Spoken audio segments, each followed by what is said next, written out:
Le 9 août, Jésus dit : Ceux qui ne connaissent pas l'amour et qui n'ont pas la conscience tranquille craignent la mort.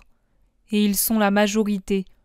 Lorsqu'ils se sentent menacés de mort à cause d'une maladie ou de l'âge ou pour toute autre raison, ils commencent à avoir peur, ils s'affligent, se révoltent. Ils tentent même de toute leur force et par tous les moyens de fuir la mort.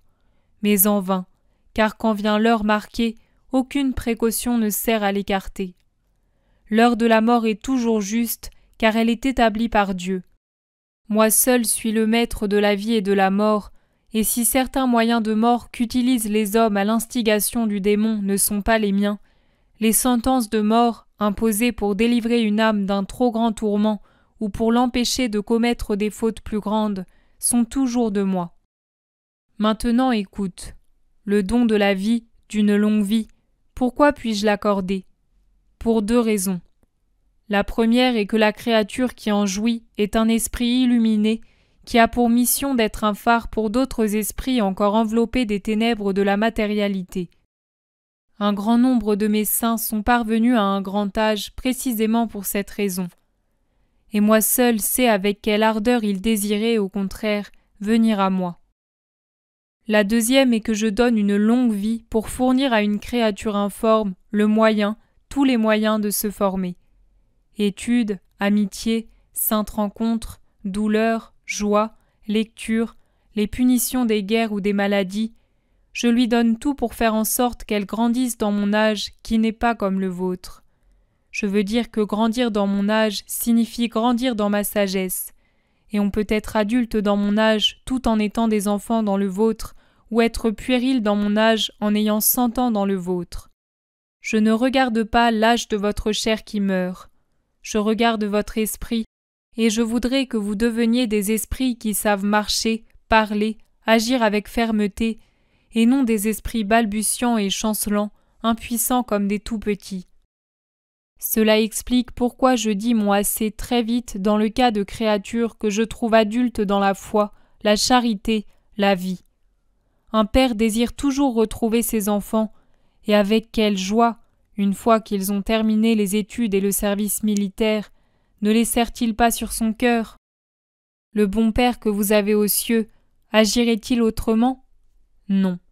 Lorsqu'il voit qu'une créature est adulte dans son esprit, il brûle d'envie de la voir avec lui, et si, par pitié pour le peuple, il laisse parfois ses serviteurs sur terre pour qu'ils servent d'aimants et de boussole aux autres, d'autres fois il ne résiste pas, et il se donne la joie de mettre au ciel une nouvelle étoile avec l'âme d'un saint.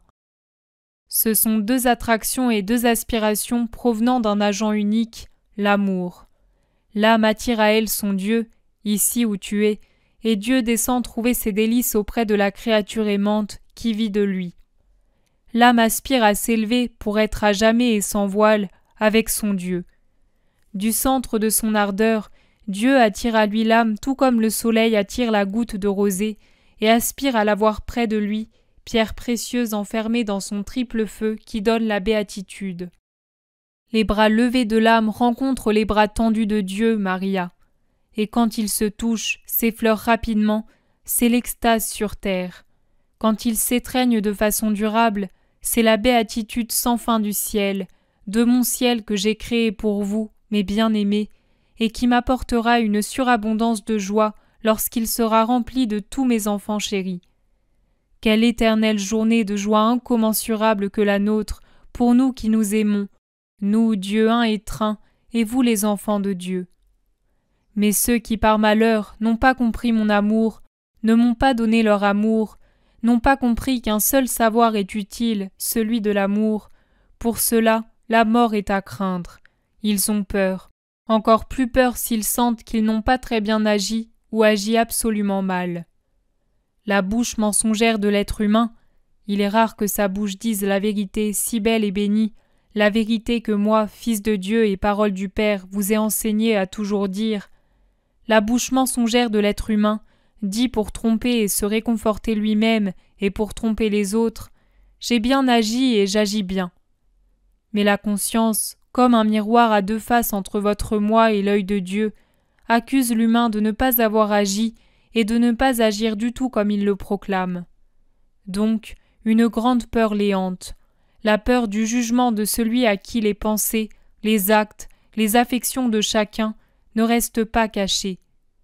Mais si vous me craignez tant comme juge, ô malheureux, pourquoi n'évitez-vous pas de m'avoir pour juge? Pourquoi ne faites-vous pas de moi votre père? Si vous me craignez, pourquoi n'agissez-vous pas selon mes commandements? Ne savez-vous pas m'écouter quand je vous parle d'une voix de père qui vous guide d'heure en heure, d'une main aimante? Mais obéissez au moins quand je vous parle d'une voix de roi. Ce sera une obéissance moindrement récompensée, car moins spontanée et douce à mon cœur, mais ce sera toujours de l'obéissance. Alors, pourquoi ne le faites-vous pas? On n'évite pas la mort. Bienheureux ceux qui arriveront à cette heure revêtus d'amour à la rencontre de celui qui vient. Leur mort sera paisible comme le passage de mon Père sur terre, lequel n'eut aucun sursaut, car c'était un juste dont la vie fut sans reproche. La fin de ceux qui ont aimé sera joyeuse comme le sommeil de ma mère, qui sur terre ferma les yeux sur une vision d'amour, puisque toute sa vie, qui ne connut pas le péché, fut amour, et les rouvrit au ciel en se réveillant sur le cœur de Dieu. Sais-tu, ma chérie, comme ce sera beau pour toi aussi? Ce matin, quand moi, Eucharistie, je venais à toi, tu as tressailli d'extase, car tu m'as vu qui me donnais à toi. Mais ça, ce n'est rien, un petit grain d'extase jeté dans ton cœur. Un seul, pour que tu ne sois pas réduite en cendres, et tu l'as senti. Tu as cru mourir d'émotion.